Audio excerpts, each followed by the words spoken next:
நமஸ்காரம் நண்பர்களே. ஸ்லோகசாகராவில் நாம் பல பதிவுகளை செய்திருக்கிறோம்.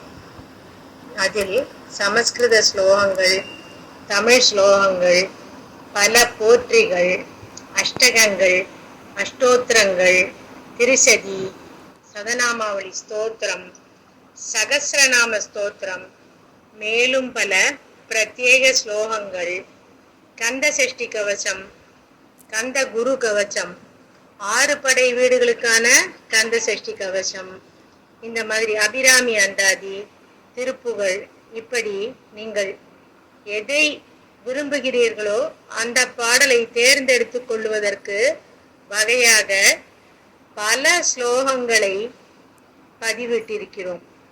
அதில் உங்களுக்கு எது தேவையோ அதை தேர்ந்தெடுத்து நீங்கள் தினமும் பாராயணம் செய்து உங்கள் வாழ்வில் நலமும் வளமும் பெற வேண்டும். இப்பொழுது என்ன என்றால், இப்பொழுது பல வெளிநாடுகளில், அமெரிக்கா, இங்கிலாந்து, பிரான்ஸ், கனடா உள்ளிட்ட பல வெளிநாடுகளில் இந்தியர்கள் திரும்பவும் தாய்நாட்டுக்கு அனுப்பப்படுகிறார்கள்.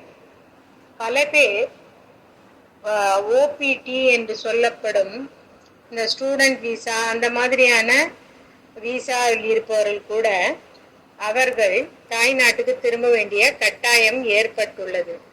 எனவே இவர்களுக்கு நிரந்தர விசா, நிரந்தர விசான்னு சொன்னாலுமே அது 3 வருஷத்துக்கு தான் உபயோகமா இருக்கும்.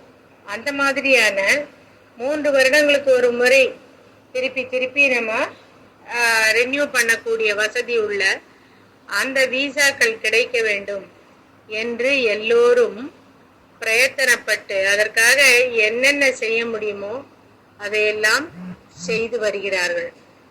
அந்த வகையிலே நமக்கு சென்னையிலே பெசன்ட் நகர்ல அறுபடை முருகன் கோவில் என்று ஒரு கோவில் இருக்கிறது. அதை பற்றிய பதிவு கூட நாம் ஏற்கனவே பதிவிட்டிருக்கிறோம்.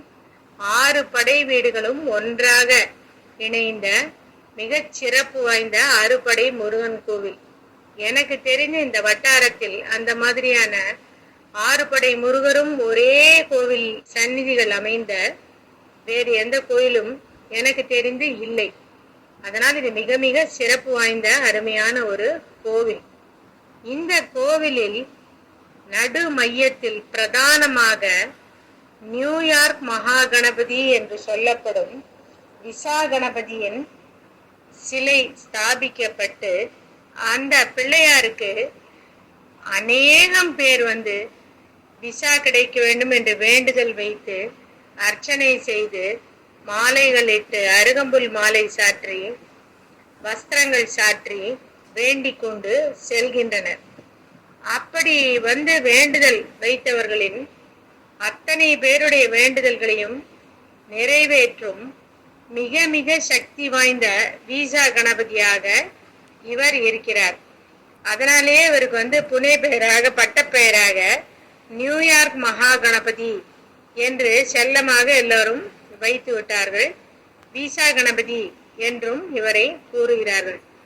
இப்பொழுது இந்த விசா கிடைக்காமல் எல்லோரும் கஷ்டப்படும் இந்த காலத்தில் உங்களால் முடிந்தால் நீங்கள் அந்த கோவிலுக்கு நேரடியாக சென்று அந்த விசா கணபதிக்கு அருகம்புல் மாலை சாற்றி வஸ்திரம் சாற்றி ஒரு அர்ச்சனை, யாருக்கு விசா தேவையோ அவர் பெயரில் ஒரு அர்ச்சனையும் செய்து பிள்ளையாரை வேண்டிக் கொண்டு வழிபட்டு வந்தால் கண்டிப்பாக உங்களுக்கு அந்த விசா கிடைக்கும்.